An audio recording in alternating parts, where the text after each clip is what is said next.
All right, are we good? Showtime, baby. Andrew, thank you. And I want to give a big thank you to the Brooklyn Young Republicans. Oh, we've got some feedback.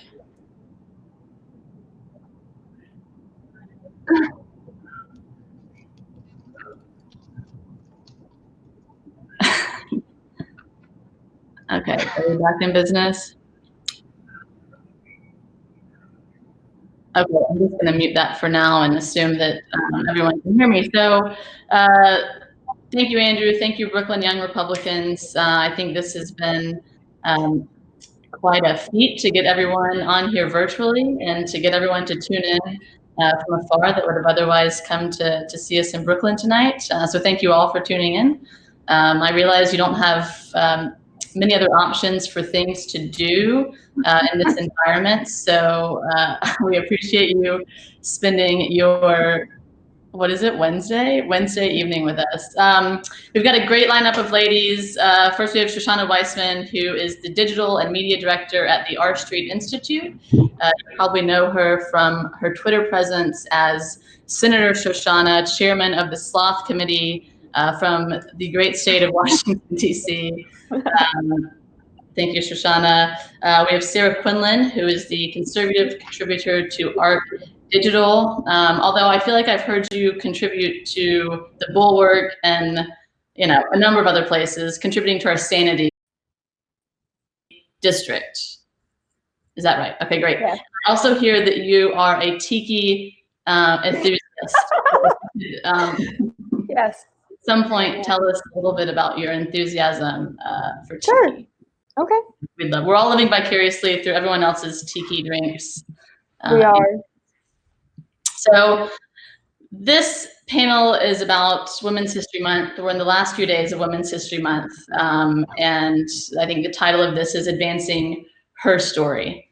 And I think, kind of in light of all of the current events, really distracting from everything but the coronavirus, it's super important for us to have these conversations just to really, not only let people around the country and women around the country know that, these are still top of mind issues for us and for so many other people in Albany and in Washington.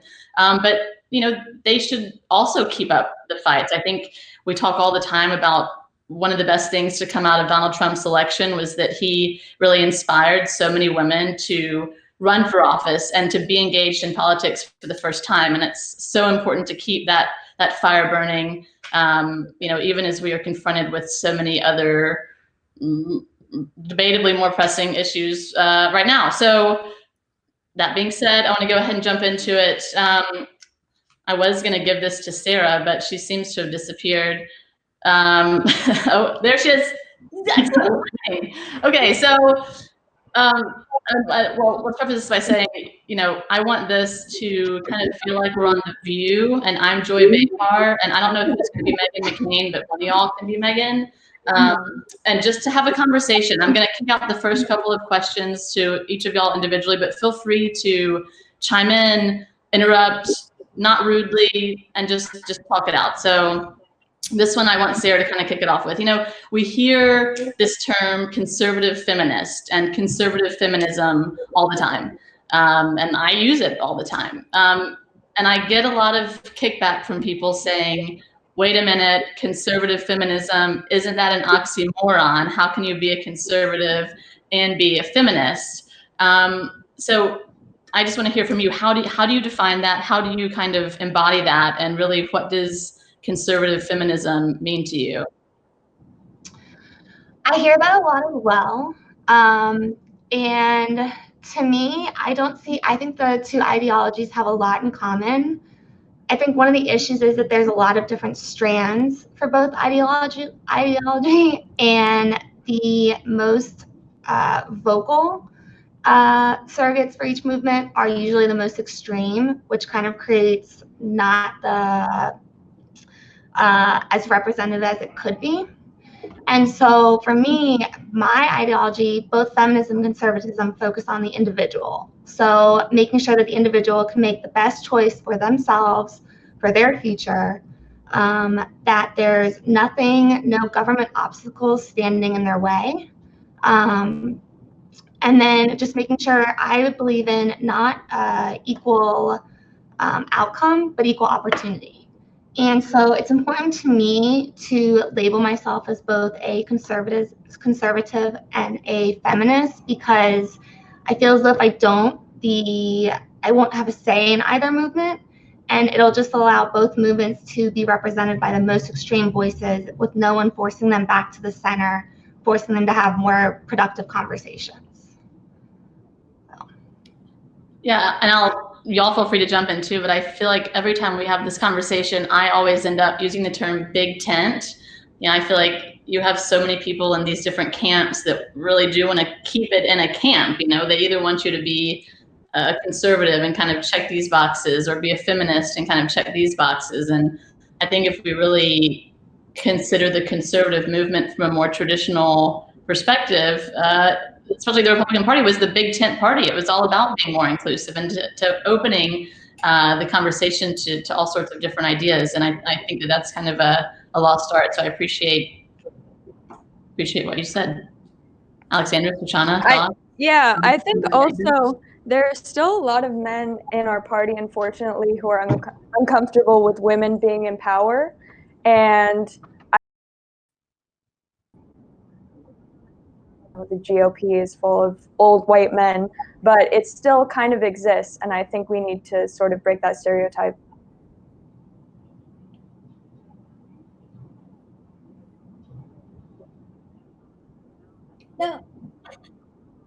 No, I pretty much agree with everything that was said.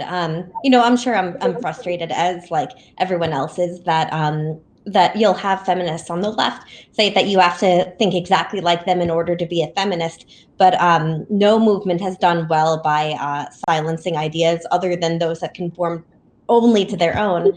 And also, you know, I just want to see more women in different areas too. Like, I like being a lady scholar. In addition to managing our street's digital media, I have a lot of fun. And oddly enough, like Mitch McConnell and Paula Ryan both love my rainbow hair and stuff. Like, just more individuality of all kinds of diversity. I'm a big believer that all forms of diversity just strengthen the group by adding in more ideas, more unique experiences.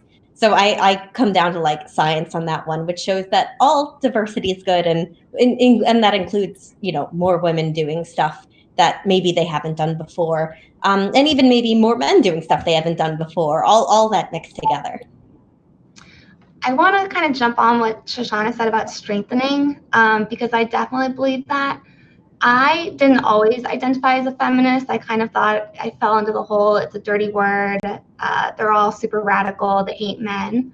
And as I slowly, you know, entered the real world, had some personal experiences that made me readjust that, I realized how much we can benefit from listening to other people's experiences, because we don't all have the same experience.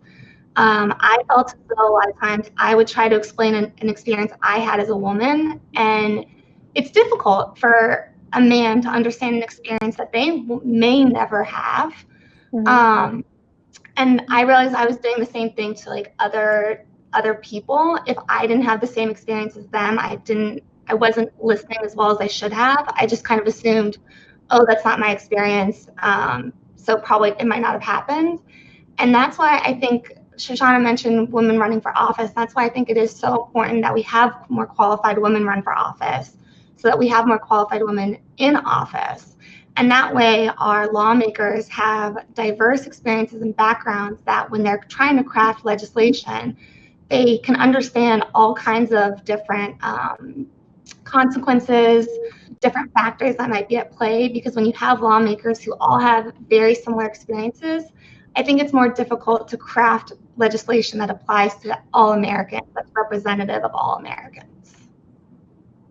Yeah, I think that's so true. And I want to kind of go back to something that Shoshana was talking about. And we've talked about feminism and conservatism and how those work together. And so to kind of segue, we talk a lot about republicanism and conservatism. And are Republicans and conservatives mutually exclusive? Can you be kind of what we're calling conservative and be a Republican in this era of Trump Republicans?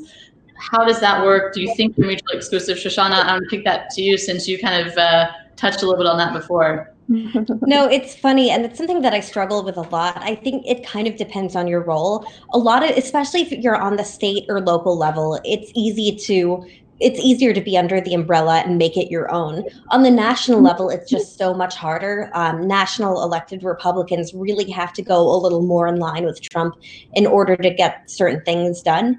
And of course, I agree with Trump on a bunch, and I disagree with him on a whole lot too. But I try to figure out how to ethically walk the line, not just myself, but other people. Like, what should a senator be doing? So I think that they can go together, but there's different balancing tests that have to happen. On the state level, though, I mean, like, I would. In this weird era of Republicanism looking a lot different than it used to, like if Governor Doug Ducey in Arizona was like the head of the party, I would be like, yeah, that's me. Like, I got that.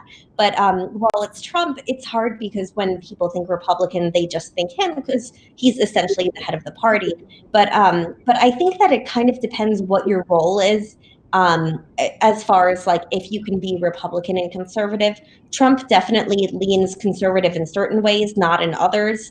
So it's a weird time, but there have been lots of political shifts over the years. So I think sometimes it just takes a little while to settle out what's going to last and how to deal with the present as it is. Also, I guess it's sort of frustrating that, when you're petitioning for local candidates, when you're campaigning for local candidates, that everyone on the street will ask you about, does your candidate support Trump? What do they think about Trump? That is a very real frustration that I'm not sure I know how to deal with yet.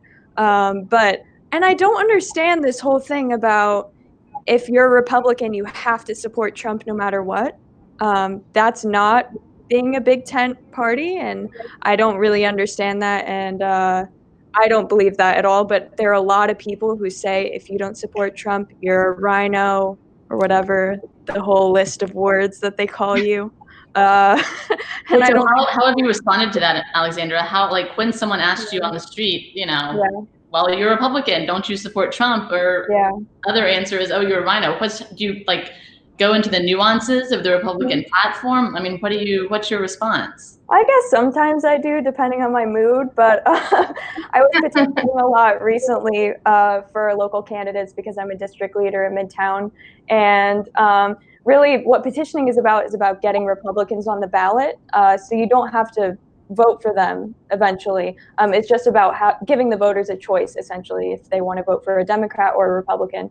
So I don't know. I haven't figured that out yet, how to answer, because honestly, it doesn't really matter about your local elected officials, whether they support Trump or not. This is about your property taxes, who picks up the trash, things that are very hyper local that have nothing to do with who the president is. But, everyone likes to associate the party and the whole brand with Trump. And that's the new thing. And it's sort of frustrating. That's one word for it. I'll say we decided to call our organization Republican Women for Progress because we kind of saw our role in advancing the party beyond what it was, in 2016 and 2017. And that's the question that we've had to respond to the most is, wait a minute, how can you be a Republican but somehow associate your everything with the word progress? I think progress is kind of like, conservative it's got, progress is the Democrats, conservatives the Republicans. And so it's kind of really been an act in separating out these words from their meanings and convincing folks like, you can't be against progress. Like, progress by definition is generally a good thing, right? So I think kind of the same goes, with what y'all were saying. So I'll go back to you, Alexandra, kind of continuing in this, how do you identify yourself? How are you kind of working with that identity to really progress your mission? As a Republican woman, what is your identity as a Republican woman, and how are you really using, I think, what is a very strong identity for me personally as I think one of the few outspoken Republican women to really achieve a lot of your kind of political goals or personal goals or whatever the case may be? How are you really kind of channeling that into the work that you're doing? I guess one of the things I'm most proud of is that I talk to a lot of Democrats. I'm friends with a lot of Democrats, and I feel like this whole thing where you sort of just have to talk to him, I think he's great. I think working with people from different parties is extremely important, and the fact that there are a lot of Republicans now who are reluctant to do that is a little unsettling. So I'm really working to do that, both, you know, on social media, whatever, but also in person. So I totally agree with that. And that's something that I've gotten to do a lot at my current role because we're a nonpartisan think tank. And I know a lot of people hear nonpartisan and they're like, oh, nonpartisan. But we have liberals on staff. We have people who I disagree with on plenty of things on staff. But it's funny because when we talk, we just talk about our common values and like, oh, we both support this policy, maybe for one reason more than another, or maybe the same reason. But I've learned a lot more about how people who think differently than me think. And I've also realized that successful politicians work with the other party. I got a little flack for working with Elizabeth Warren on some legislation, but it was occupational licensing reform. She wanted in, and I'm like, hey, this is great. Like Elizabeth Warren wants to reform licensing in a very narrow way that's federalism approved. Like this is great. And then, I tend to work a little bit more with the Republicans, but it's not out of desire.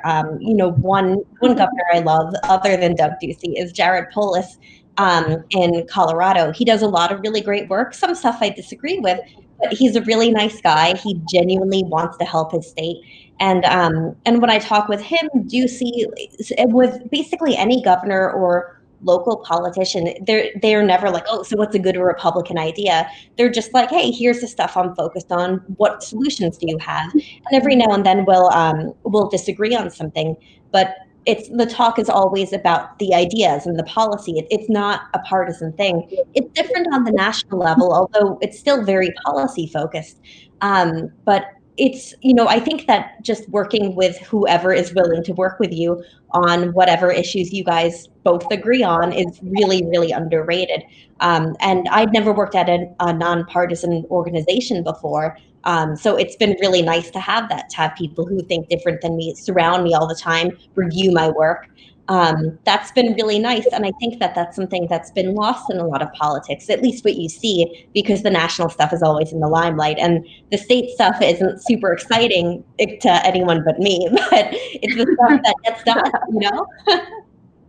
Have you found that being a woman in these positions has changed the conversation at all? I feel like the Democrats have been so good, especially since 2018, in playing up, look at all of our women. We've got women all over the place now. And the Republicans, one, don't have that many women to trot out, and two, haven't really done a great job at magnifying the voices of the few that they do. So I think in your position, being such an expert on these policy issues and really being able to work with folks like Elizabeth Warren, has that affected it at all, or have you even noticed a difference? It's really funny. I talked with one woman who was in very high power in government, but I also just loved her work. Like that's why she and I became friends, because I nerded over her a lot.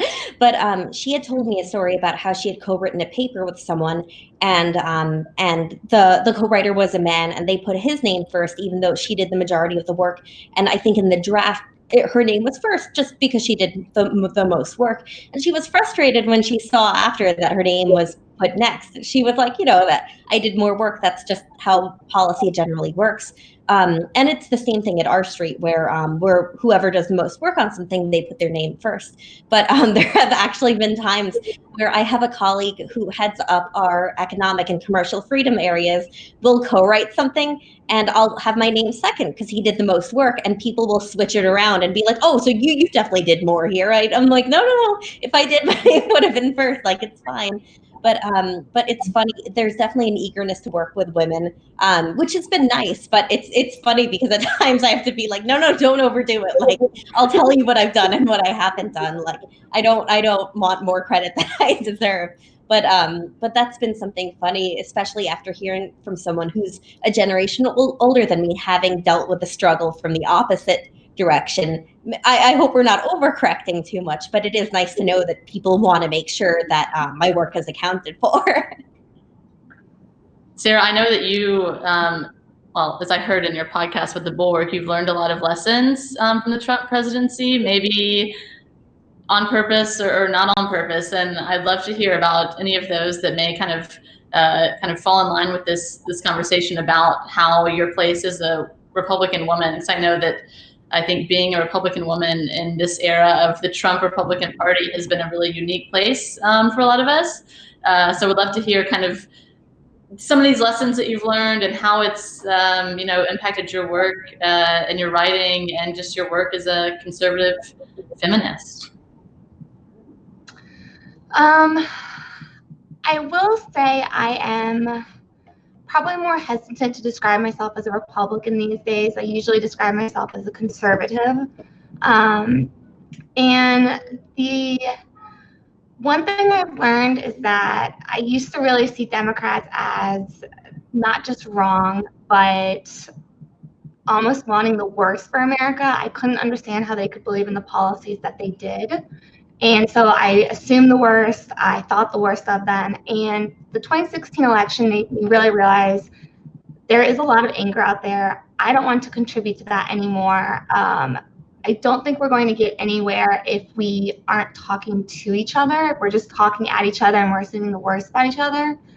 And so I always write in mind as though my Democrat friends and families are reading my pieces and how they would respond.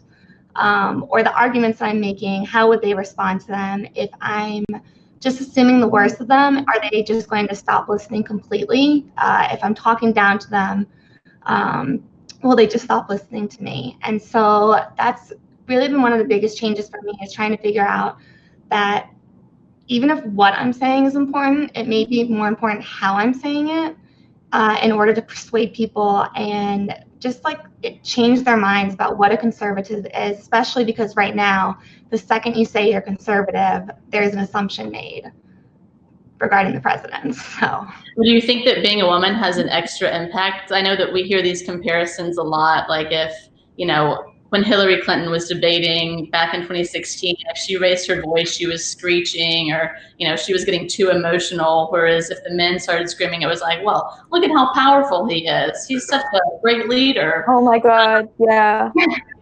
Have you found that in the conversations and the way that you're kind of, really self-editing in a way to be able to be more effective in the conversations you're having?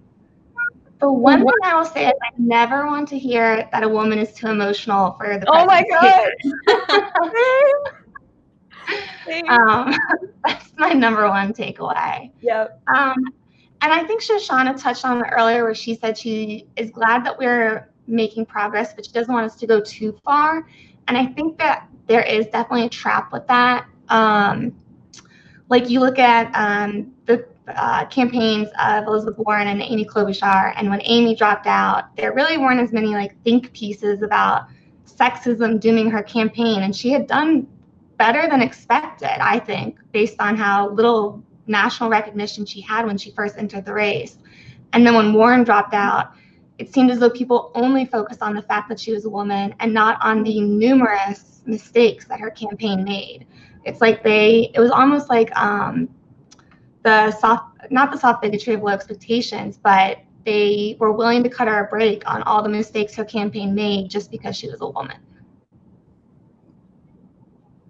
Yeah. So. Yeah, it's interesting time. So on that note, I'm going to totally flip the script here. I want us, everyone's been very agreeable and nice to each other thus far. So I want to try to bring in a little bit of controversy. Probably the most controversial issue that we hear, especially in Republican circles of younger women, is pro-life, pro-choice. I think across the board, not just in Republicans, the younger women tend to be more pro-choice, and the older Republican women certainly tend to be more pro-life. And I think there's this train of thought out there that, since Roe v. Wade, the number of abortions has decreased statistically, and there's a lot of pro-life people out there that will say that that is totally due to the pro-life movement that sprung up after Roe v. Wade. I think there's a number of studies that would say otherwise. And I'm not going to throw this out to anyone specifically, but I would love to hear from y'all, how do you, we as an organization, I think different from a number of organizations, we don't really have a litmus test for our women. Some will say you have to be pro-life or you have to be pro-choice. And I think there's so much diversity within that school of thought, within the Republican Party, that it's just very exclusive, if you kind of make it a black and white test. So how do you deal with, one, the conversation, with your other conservative friends of how to handle, that debate? And then two, how have you found it, but regardless of which side of the debate you're on, how have you handled those conversations and kind of, I am pro-choice, and I think there's been a lot of explaining that I've had to do, especially with my friends and family in Mississippi, of wait, how can you be a Republican and be pro-choice? Like, you can't do that. So kick it to y'all. How have you kind of had these conversations, and where do you see the party or the conservative movement going? Okay, so this is a topic that I feel like you can never win, no matter what you think of it. And I'm not as passionate about abortion as many other people are. I'm very passionate about birth control and ease of access to birth control. And I feel like that's sort of a uniting issue that most people agree on, that I feel like it should be over the counter. And if not, I joke with my friends about this, how I feel like every time I get my prescription of birth control, I feel like I have to move mountains. Like, it is so hard to get it, and it's just absolutely ridiculous. And I feel like that should be a Republican platform, is ease of access to that. And I know that it's not necessarily about abortion, but obviously if you're dealing with that first, then you're dealing with abortion later, hopefully not. But I think that's a really important topic that we need to focus on, and not enough Republicans are talking about it. Not enough Republican women are talking about access to birth control as well. Why do you think that is? Is it just kind of faux pas? They don't want to bring up any of that, or is it just not a priority? Yeah, maybe people are uncomfortable with talking about sex or something. I don't know. But I think I don't know why, because I'm comfortable talking about it, but I know a lot of people aren't. So I think we need to focus more on that as a party, for sure. So I am pro-life, and I will say I was happy to see that Republicans seem to be switching on the topic of over-the-counter birth control. I believe when it most recently came up, it was actually the Democrats blocking it. And of course, I'm blanking on the reason behind it now, why. But and I get a lot of how can you be pro-life and a feminist and conservative?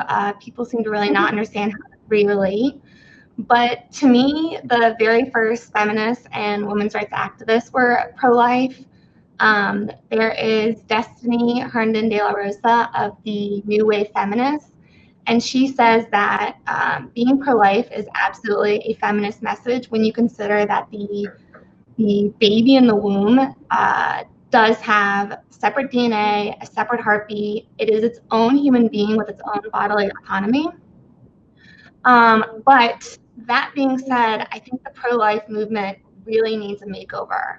I do think that there has been way too much focus on birth and not on what comes afterwards, not on supporting women and girls who need resources. I think a lot of our politicians have played lip service to the pro-life movement, and then they get in office and they either betray it, or you find out that they're secretly wanting or secretly urging abortions to other people.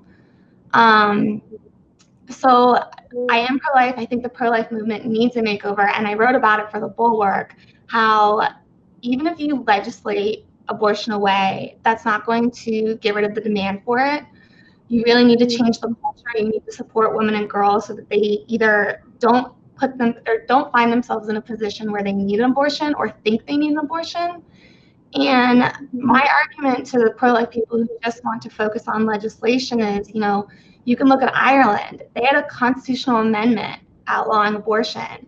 25 years later, a generation later, because they didn't focus enough on culture, it got overturned. So even if we just try to outlaw through legislation.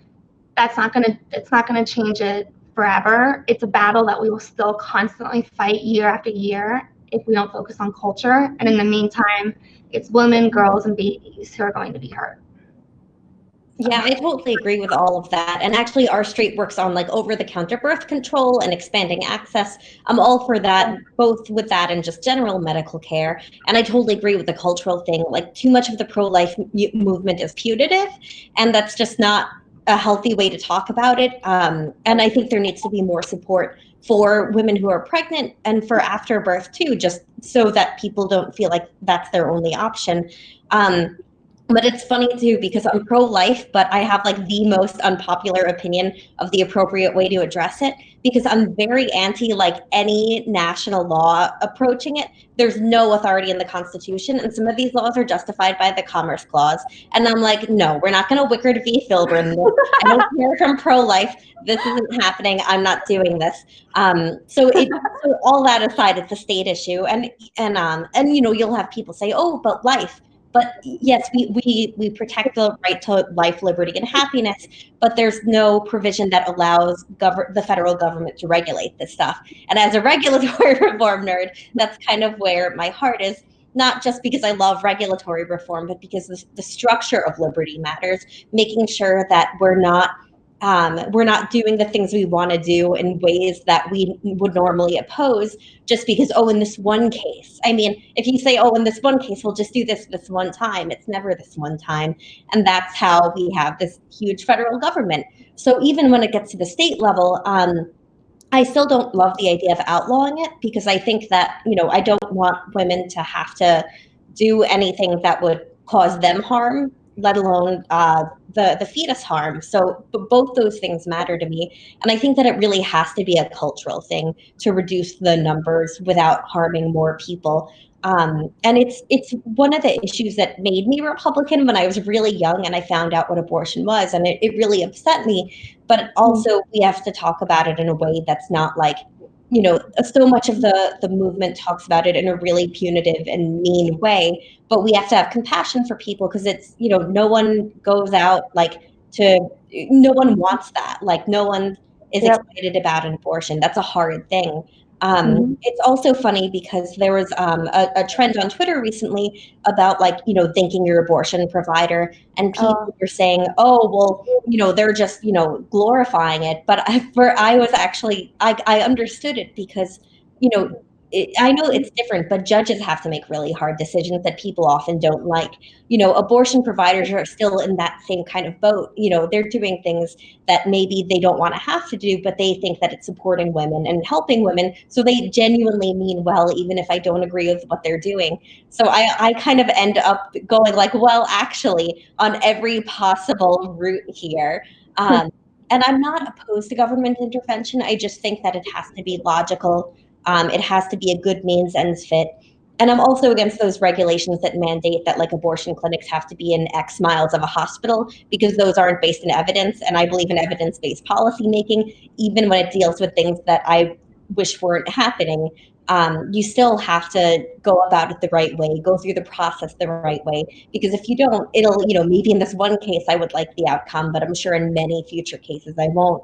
But for me, it's all about structure of liberty, making sure that everything is gone about the right way, and that when we try to reduce abortions, we try to do it in a way that helps everyone make sense and preserves the most amount of life. So each of you referenced the concept of being pro-life after the birth, which I think is a concept that is, at least I end up talking about it a whole lot. What does that look like for you, especially you, Shoshana, for someone who is opposed to a whole lot of government intervention in so many areas? You can't regulate what a woman's going to do, or the state's going to do, or whatever, after they give birth. But what does that look like just for you in an ideal world? What does a post-birth pro-life policy agenda kind of start to look like? So more public-private partnerships, more clinics that help women get on their feet. I know that there's some that provide women with diapers and baby supplies and stuff. And I think that having private organizations help out government there is one way to go about it. And I don't even mind government intervention to a minimal extent there for women who need the support. But also, there's actually regulatory reform plays in more than you might imagine, because daycare centers are really overregulated. In DC now, you have to have a college degree to work at a daycare center, which is completely ridiculous and also insulting to every mother who doesn't have a college degree but like raised her kids really well. So getting government out of there to make sure that people have more access to daycare, there's just a lot of excess regulation there that drives up cost. And also, these regulations for DC were put into place after it was already the most expensive state for childcare. So, getting rid of barriers there. Also, school choice, things like that, I think are really helpful. And a lot of medical regulatory reform, making sure that access to care for the child isn't going to be prohibitive. More telehealth, opening up regulations there, letting nurses practice outside the purview of a doctor. I know that might sound weird to some people, but nurses are trained and able to do that. Not for everything, but for some basic tasks. I mean, I'm sure we've all gone to doctors and not seen the doctor and just seen the nurse, but gotten our issue taken care of. And other times it's been elevated to the doctor. So just getting government out of the way where it's hurting people, more public-private partnerships, and then looking for other opportunities to make things better. I'm not ever opposed to government intervention where it's needed, but a lot of times when people think it's needed, we don't realize that there's actually regulations getting in the way of the progress in the first place. That's a great point. So to move from one very lighthearted topic to another, the gender wage gap. I think you hear people saying, oh, well, that doesn't really exist now. Everyone's equal. Women are paid the same, if not more. Obviously, it still exists. I mean, there's data out there to prove it. But how do we bridge that gap? What does that look like, not only from a straight salary perspective, but from an opportunity perspective, where women are given the opportunity to be able to get into those higher level positions and to be able to take those pay raises and kind of responsibility raises. What do y'all think on that? Not everybody at once. Oh gosh. I will just say, with regard to the wage gap, I do think the side that says it exists does ignore a lot of the data explaining the reasons for that wage gap. Like, a lot of it right now is, women dropping out of the workforce to have children and trying to go back into it. Women and men going into different fields, different industries, different careers that pay differently. So I think in a lot of ways the argument, though I believe it's true, I think it just is missing the reasons why. But I would probably just go back to a lot of what Shoshana has been saying about, like, reducing the barriers, occupational licensing reform, the things that get in women's way of earning a living, caring for their families while having a career. That would probably be my first step. I'll actually add in there too, licenses tend to apply to female-dominated fields a little bit more, and the restrictions are in place there more.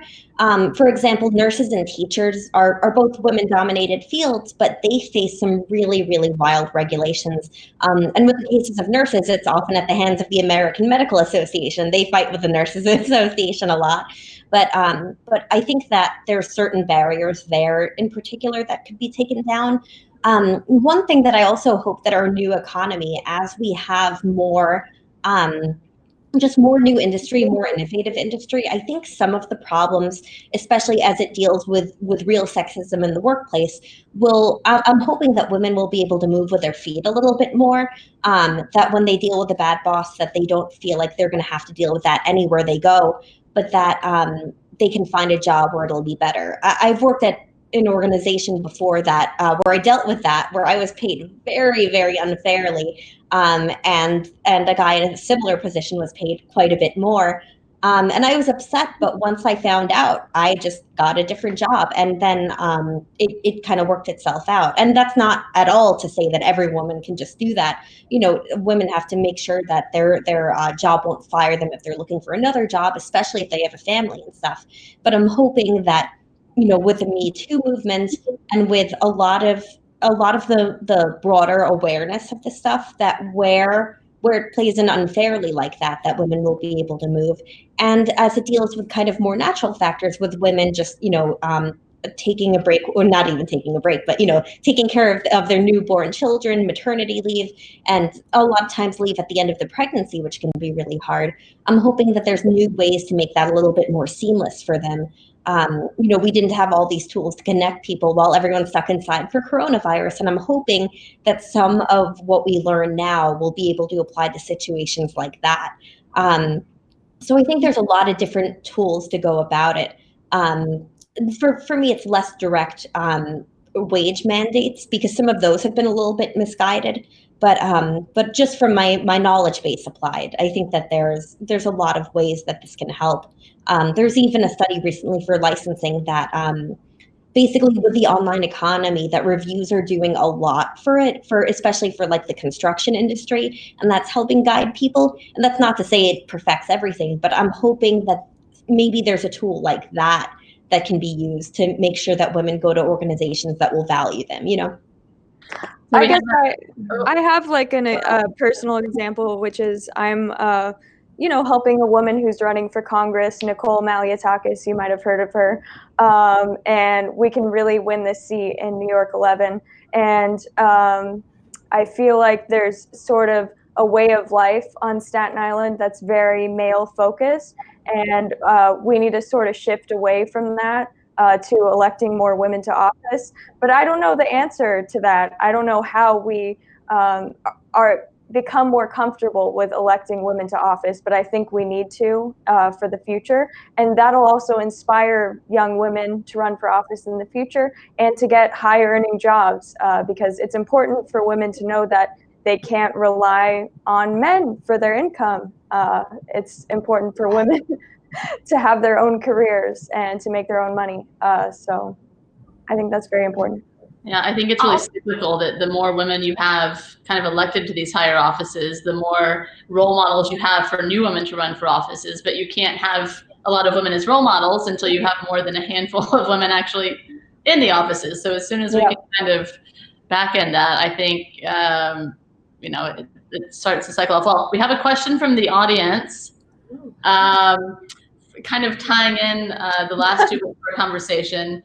Patrice from YouTube, I assume that's her platform, not where she resides, asks, how do you feel about the fact that more childcare places have administrators and care providers that have college degrees, and as a result are driving costs up?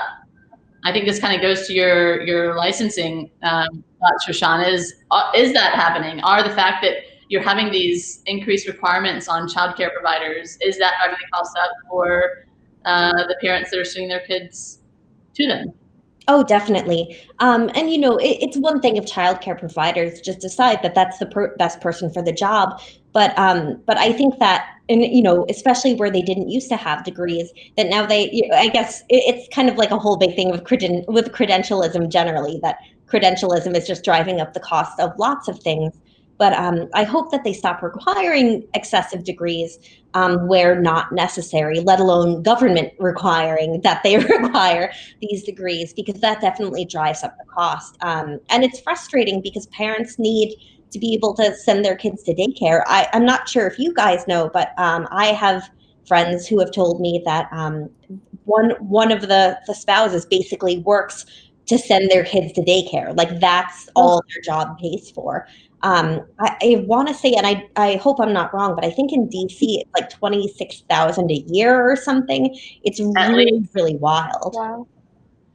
Well, okay, just to and I hate this term, but to play devil's advocate here, if I'm a parent with a kid, I want to be sending my kid to some daycare that has, I don't know, not random people that have never, seen children or done anything in their lives. How do we kind of strike that balance of, allowing good, qualified, but maybe not degree or certificate qualified people to work in these places, but to also give that assurance to the customers and to the parents that, okay, these people that I'm sending my kids to, they're not going to kill them.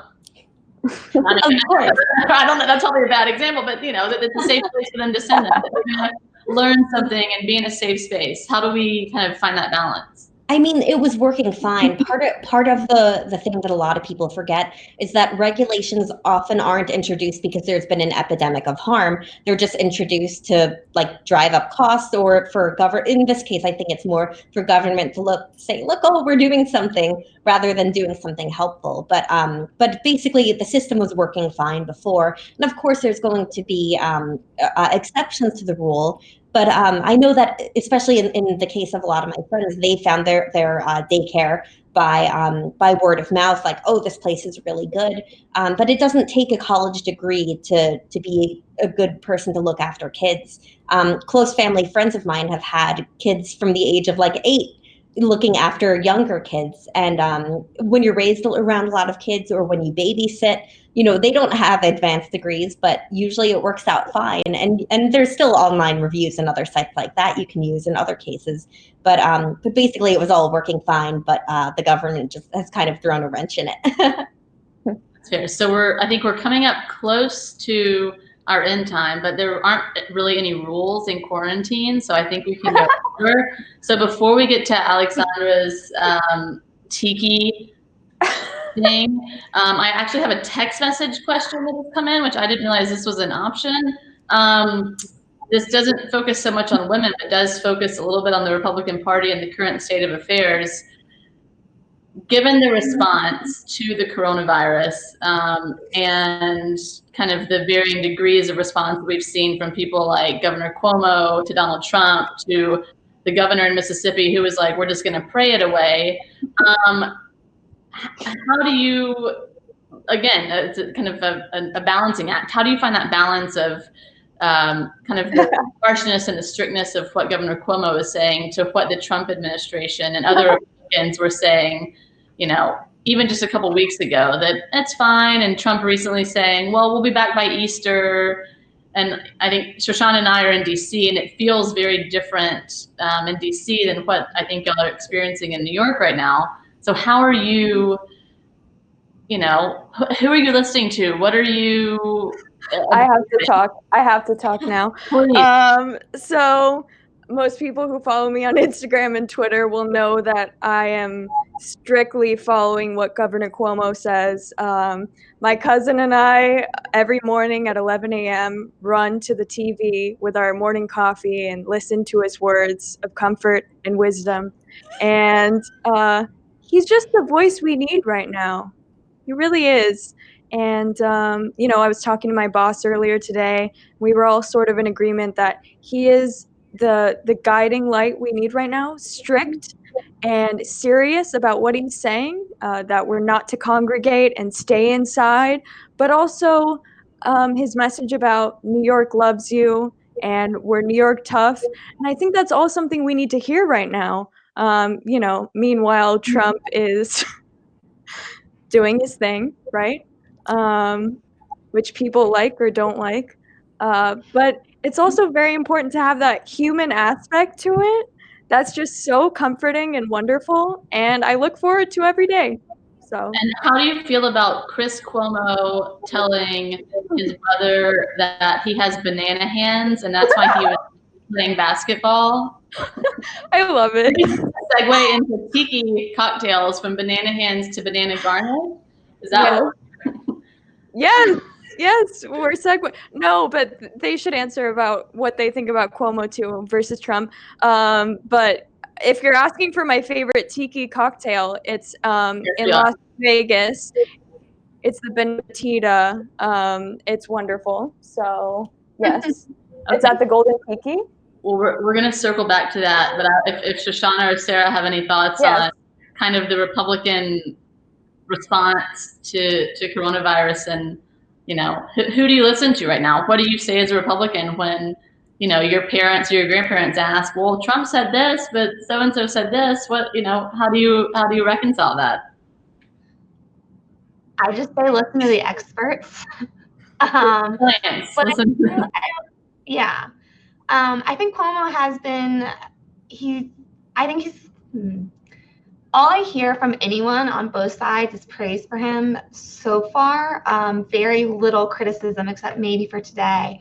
But I think he's coming out well out of this because he is always on message. He just seems really competent, and he seems truly concerned that he wants every single American, every single New Yorker to come out of this alive with as little disruption to their future as possible. He's been pretty good. I have a couple of issues with him, though. He had like, I think he had said something to the effect of like, "Oh, we don't know. This could be 9 months," and it's like, no, don't throw out YOLO timelines. Like, Yeah, of course, we want to help businesses plan. And I understand giving an arbitrary timeline if they have like an estimate, but the timeline thrown up by everyone from Trump to like.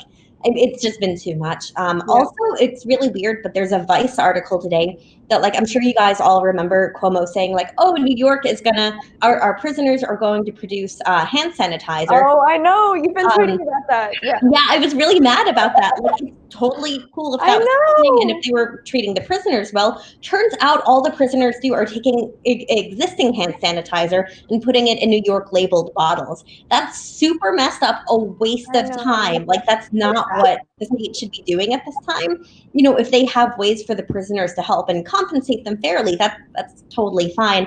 But just branding, I mean, like, come on. I was really upset about that, especially because I'm sure there's better things to be doing. But I will go back to my governors. I think a lot of governors have been doing a really good job of just trying to make sure that their state has everything they need, that they're waiving certain regulations and trying to give them as much certainty as they can. I really think that you've seen a lot of governors just generally, including Cuomo for the most part, just do a really good job of trying. What about Gavin Newsom, though? Oh, what did he do?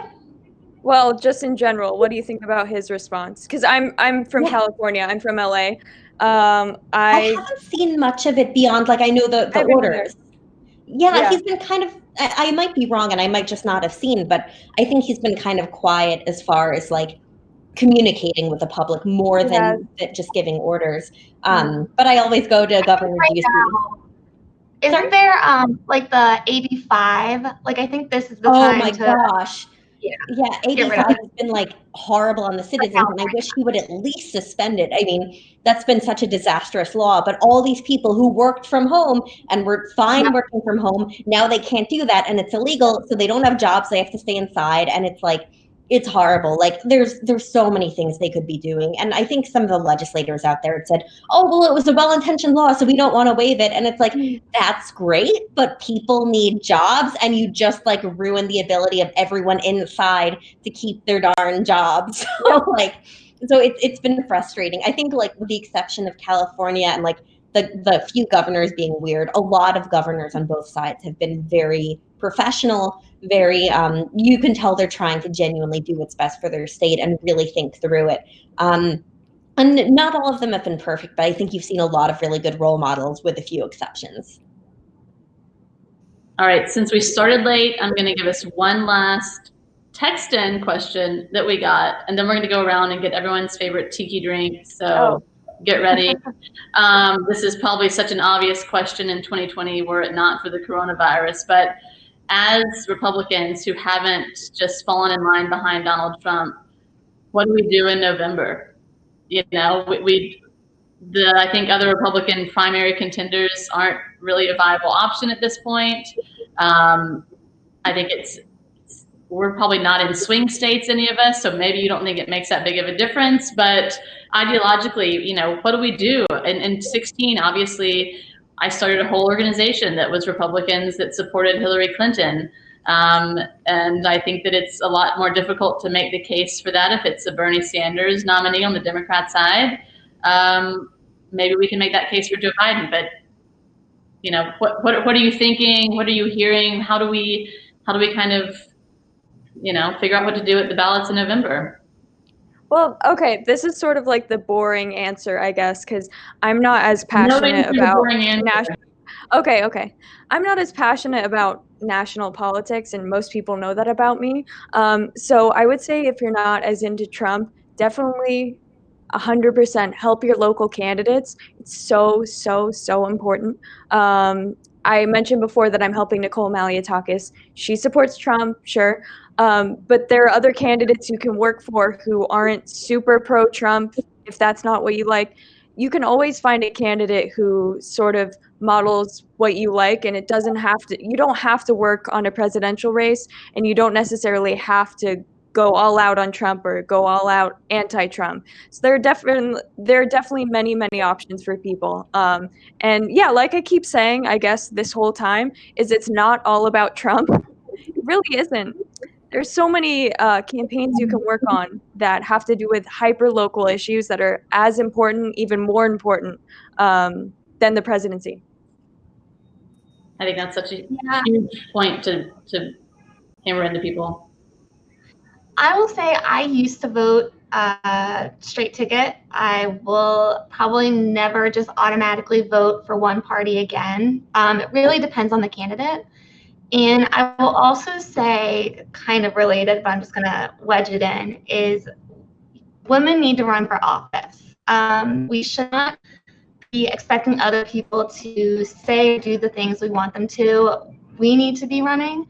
I'm involved with Women's Public Leadership Network, which empowers women who believe in limited government to run for office. There are other women's organizations like that. And especially, I think the Democrats have a very big head start on us when it comes to women in office and helping women run for office. And so I think with 2018 being the year of the woman, but also really being like the year of the Democratic woman, I'm hoping that there are more conservative women's groups pushing conservative women who believe in limited government to run for office. Shoshana, anything? So basically, my plan for a long time, and I know we're supposed to be talking about women running for office, but I think it would be really helpful if we could take Doug Ducey and clone him, make him governor of every state and president. I think that would be paid by really Doug good. Ducey to say this? Is this an endorsement? No. I mean, I'm gonna nag him to run for president. I don't know if he ever will, but I'm just gonna nag him as hard as I can. So I hope he will. But I think that he would be the best president, and I don't know if we'll ever get him. But I'm gonna do everything in my power to take his DNA, make 50 clones of him. And then hopefully one of them will be president. One of them will be like governor of like Tennessee and Utah, and we'll have all that. So I think that's the winning strategy. I love that. All right, on that note, we're going to go around favorite tiki drink, and then I think we close it out. Am I starting? Okay. Yeah, you start. You're the expert. Yeah. So as I said, Banana Batida from the Golden Tiki in Las Vegas, probably my number one. But I love a Mai Tai. So I love a good Mai Tai. Okay, but can you just buy this banana thing? Batida. Okay. Yeah. So it's like banana, but coconut. It's creamy. So good. And the bar is like amazing. It's sort of like Pirates of the Caribbean themed. It's super kitschy. Yeah, lovely. But I mean, if you're going to a tiki bar for the first time, you have to order a Mai Tai. Yeah. You know? Yeah. Shoshana? I'm boring. I will also say Mai Tai, but really my favorite drink ever is champagne. What? That sounds too Listen, anything is tiki if you make it. It's all about the garnish. What? Anything is tiki if you make it. Just stick a flower in your glass and you're set. Mm-hmm. That's true. So I've been drinking less, unfortunately, but During this quarantine? I know. I haven't had a single drink, I swear. I've been lifting them for exercise, but I haven't been drinking them. And I have a lot for my parties and stuff, but so I've been like lifting them and not drinking. But at like beaches, when they have like, I forgot what it is, but it's it might be a mudslide or something. Ooh. But like there's chocolate in it, and I know that like you're not thinking of chocolate on a beach, but oh my gosh, I love those things. It's like a bushwhacker. Like if you ever go down to the Redneck Riviera, their chocolate they're called bushwhackers.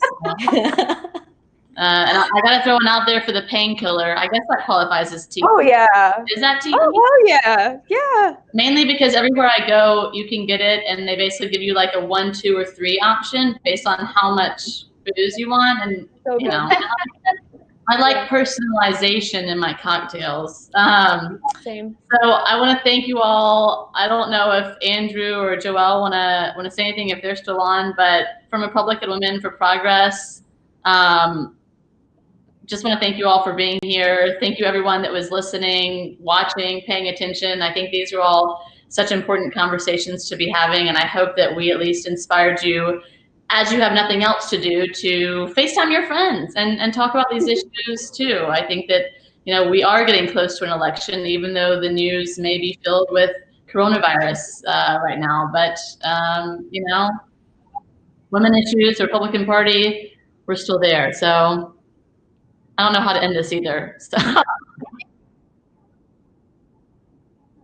Oh, and here we have a special message from Joel, who wishes he could be here, as y'all heard earlier, but he is out serving us on his call to duty with the National Guard. So thank you, Joel. Thank you again, everyone, and we'll kick it off with Joel. Thank